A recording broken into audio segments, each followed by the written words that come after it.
आई-वडिलांसाठी सूचना. आपली मुलं जर चांगली घडवायची असतील तर प्रत्येक आई-वडिलांनी या गोष्टीकडे लक्ष द्यायलाच हवे. 1. रात्री जेवताना मुलांसोबत गप्पा मारण्याची एक सवय लावा. 2. घरात मुलांसमोर आदळआपट करू नका, त्याचा वाईट परिणाम मुलांवर होऊ शकतो.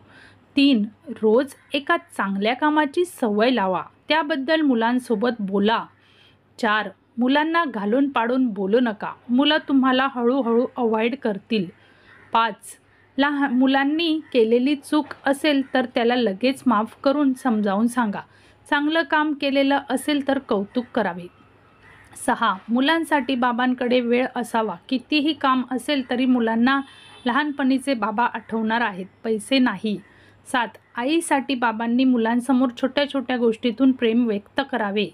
मूल ही गुंतवणुकीचे साधन नाहीत. माझ्या म्हातारपणाची काठी म्हणून मुलांकडे पाहू नका. मुलांदेखत कुठलंही व्यसन करू नका. कुठलीही गोष्ट घरात विकत घेण्याच्या निर्णयात आपल्या मुलाला समाविष्ट करून घ्या. मूल कितीही लहान असेल तरी प्रोग्रेस समजून सांगा. यावरून मुलाला जगात राहण्याची कला शिकण्यास मदत होईल.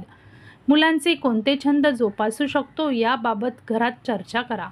आपल्या मुलांची गरज समजून घ्या. ऑफिसमध्ये जाताना बॉस म्हणून जा, पण घरी येताना वडील म्हणून या. मुलांना कधीही नकारात्मक बोलायचं नाही. नालायका, गधडा वगैरे सारखे शब्द वापरणे टाळावे. मुलांना आपण खूप धोक्यांपासून वाचवत असतो, विशेषतः आई. मुलांना काही ठराविक धोका घेऊ द्यावा. यामुळे मुलांच्या मनातील भीती दूर होण्यास मदत होईल, जसे की झाडावर चढणे. मुलांना मार दिल्याने कोणतेच चांगले परिणाम होत नाही. मूल खोटं बोलायला शिकतात. तू जर असं केलंस तर मी सोडून जाईन, तुला एकटं सोडून देईल, असे मुलांशी कधीही बोलू नये.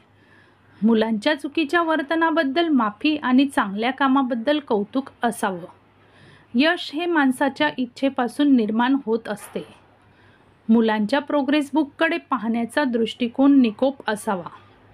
समाजात घडणाऱ्या तरुण मुलं हत्या, आत्महत्या यासारख्या गोष्टी करतात. याची मूळ लहान वयातील संस्कारांवर अवलंबून असतात. यासाठी घरातील बाबांनी ऑफिसमध्ये, कामाच्या ठिकाणी झालेला अपमान, लॉस घरी कुटुंबाशी शेअर करा. मुलं कितीही वयाचं असेल तरीही यावरून त्यांना अपयश पचवण्याची आणि त्यास लढा देण्यास मदत होईल. आयुष्यात तुम्हाला चांगले गुरु भेटले की तुम्ही बदलू शकता. वयाच्या कोणत्याही टप्प्यावर हा बदल शक्य आहे. त्यासाठी आपल्या लहान मुलांसाठी आपणच चांगले गुरु व्हा. आपल्या मुलांचे आदर्श बना. तर तुम्हाला ही माहिती कशी वाटली आम्हाला कमेंट बॉक्समध्ये नक्की सांगा. आणि तुम्ही देखील एक आदर्श आई-वडील बना.